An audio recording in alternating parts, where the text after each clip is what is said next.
كانوا يمنيون النفس بالذهاب طبعا لتشجيع المنتخب في كأس العالم في المكسيك والولايات المتحدة الأمريكية. قرار من الرئيس الأمريكي، واليوم بلاغ يؤكد هذا القرار صادر عن سفارة الولايات المتحدة الأمريكية. تقول أعلنت سفارة الولايات المتحدة الأمريكية بتونس فرض ضمان مالي يصل إلى 15,000 دولار على جميع التونسيين الذين تمت الموافقة على منحهم تأشيرة من نوع الأعمال والسياحة، وذلك ابتداء من 2 افريل 26. وأوضحت السفارة في بلاغ صادر عنها أن هذا الشرط ينطبق على طالبي التأشيرة الجدد وعلى الذين يقومون بتجديدها بداية من التاريخ المذكور، مشيرة إلى أنه لا يشمل حامل التأشيرات سارية المفعول الصادرة قبل 2 افريل 2026. سي حامد، شي الحكاية؟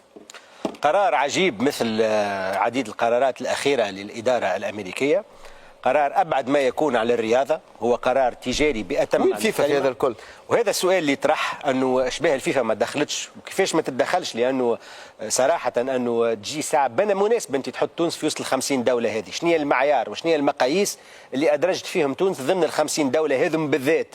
معناها تقول وش بها معناها بقيه الدول الاخرى لا، علاش تونس بالذات جيت ادرجتها في وسط ال50 دوله هذه باش تفرض عليهم معناها مبلغ مالي نتاع ضمان يقدر ب 15,000 دولار لضمان فيزا نتاع البي 1 والبي 2 واللي هي معناها فيزا تعيسه ما عندها حتى قيمه معناها في امريكا وما تنجمش تعيش بها، لضمان عودتك معناها باش انت تعود الى ارض بلادك. معناها يقول القائل معناها انت حطيت تونس من ضمن الدول اللي ما عندكش بهم معناها علاقه وما عندكش في رغبه في المواطنين نتاعهم.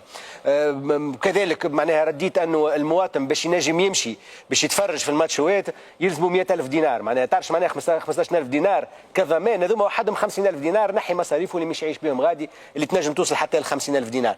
دونك صراحه قرار تعسفي. تحكي على 45,000 دينار تقريبا. 45,000 دينار نحي مصروفه هذا. كيفاش يعطيهم بالدولار ولا باش يعطيهم بالدينار؟ 15,000 دولار. مين بيجيبهم؟ كيفاش يصرفوا؟ حتى اللوكاسيون مع الملاحه السياحيه نفوس 6 ملايين نحن. اي لا هو ما هو يصبهم في الكونت نتاع السفاره في تونس ويقعدوا جارونتي عند السفاره كي يرجعوا له الفلوس. انا مش عنده في الكونت نتاعو، يصبهم في الكونت. هو ضمان يقع استرجاعه اذا كان انت ما تجاوزتش المده القانونيه نتاع بقائك في امريكا، معناها انت شخص غير مرغوب فيك. تجبرنا باش نقبلوك لانه فما مباريات، كمل المباريات نتاعك وبروح. هذه الفكره كيفاش تكون. صراحة قرار مذل وقرار فيه برشا تعسف وابعد ما يكون على الرياضه، لانه معناها الانسان الفقير ولا الانسان اللي امكانياته متوسطه ممنوع عليه باش يمشي يتفرج. شنو معناها واحد باش يمشي يتفرج ماتشات يتكلف ب 100,000 دينار؟ معناها بالنسبه للانسان عادي ارقام خياليه بصراحه وارقام عجيبه وقرارات ما عندها حتى قيمه. واستغرب كيف انه الفيفا لم تتدخل. وبالتوازي حامد بالنسبه للي يتحصل على التاشيره نتاع الولايات المتحده الامريكيه آليا نجم يدخل المكسيك. اليوم في الوضعيه هذه ما تنجم تاخذ التاشيره كامل المكسيك بالنسبه للجمهور التونسي اللي يحب يتفرج في زوج مباريات نتاع المنتخب الوطني. طبعا والادهى والامر انه ما عندناش سفاره معناها نتاع المكسيك هنا في تونس، لازمك تمشي للجزائر باش تعمل معناها ثبتها في بالي عندنا سفاره ثبتها. انا اخر مره دي خليها معلقه حتى نتاكدوا. نجم تكون. انا نعتقد صراحه انه بامكان ممكن الجامعه التونسيه لكره القدم مراسله الفيفا من اجل التدخل لايجاد حل، لانه بصراحه وضعيه مستحيله. حل على الاقل مع الاداره الامريكيه، خاطر يجي نقول لك 50 دوله هذوما اللي اخترتهم. انت ضامن ترامب يرجعهم بعد، لكن داخليا مش ضامن حتى شيء ومعناها وداخله في لانه هو ما عندوش لا مبدا. ثم تمثيليه دبلوماسيه موجوده في تبع القنصليه في 12 نهج كندا بالفيدال تونس.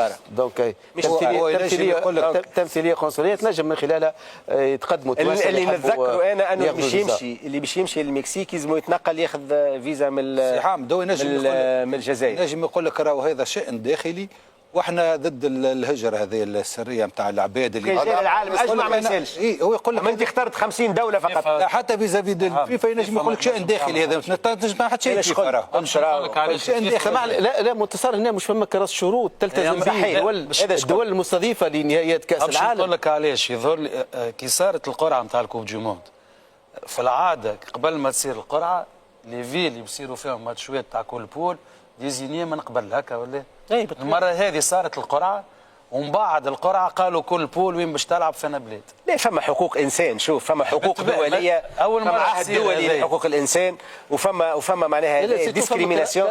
حقوق الانسان في امريكا ما نحكيوش عليه، لا التمييز علاش ابعد ما تمييز؟ تكون، لكن نحكيو على كراس الشروط اللي موجود في الاتحاد الدولي لكره القدم، يلزم البلدان اللي تستضيف كؤوس العالم ان تستضيف الجماهير. هذا هو. هنا كان استثناء، ونعرفوا علاقه ترامب طبعا برئيس الاتحاد الدولي لكره القدم. هو عادل يقول لك ما منعش الاستضافه، هو بشروط، ما هو ما منعش شروط هذا حتى 45 مليون باش تاخذ فيزا. انا والله اللي يهمني اكثر من 45 مليون باش تاخذ الفيزا هو الشروط العنصريه والتمييزيه.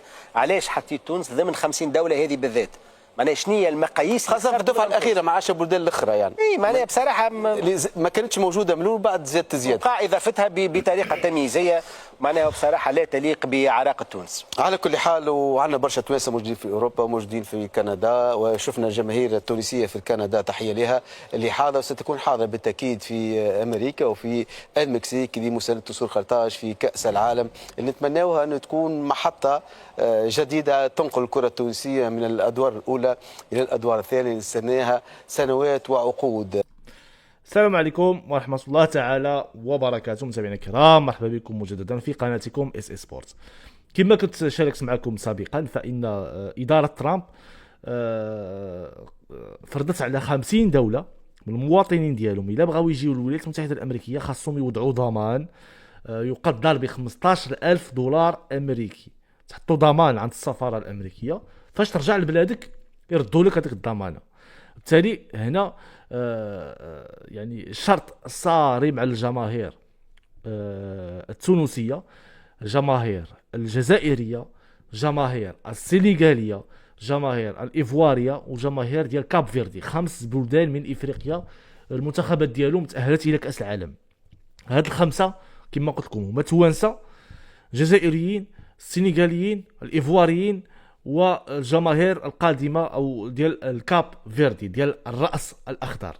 باش يمشيو للولايات المتحده الامريكيه خاصهم يحطوا ضمان ديال $15,000. لكن هذا القانون على ما اعتقد لا يشمل مزدوجي الجنسيه الموجودين في اوروبا والموجودين في كندا او مثلا في المكسيك، يعني اللي عندهم جنسيه مزدوجه. مثلا كتلقى جزائري عنده جنسيه فرنسيه جزائريه، هذاك راه ما غاديش يطبق عليه هذا القانون. لكن بصراحة يعني قانون صعب جدا وقاسي، وفي نفس الوقت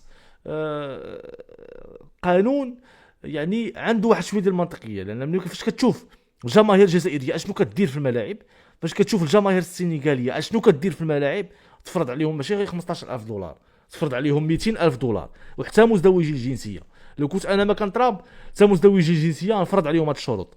لكن الجماهير التونسيه بصراحه جماهير التونسيه منظمه، تصنع الفرجه في المدرجات في الشوارع، وما فيهمش المشاكل بزاف بحال الجماهير الاخرى مثل الجماهير الجزائريه والسنغاليه.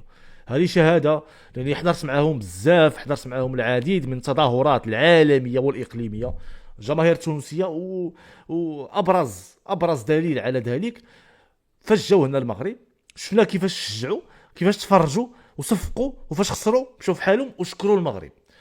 فهذا ما كان متابعينا الكرام، ما تبخلوش بالتعليقات ديالكم وتابونوا في القناه باش يوصلكم الجديد ديال اس سبورت. السلام عليكم ورحمه الله تعالى وبركاته.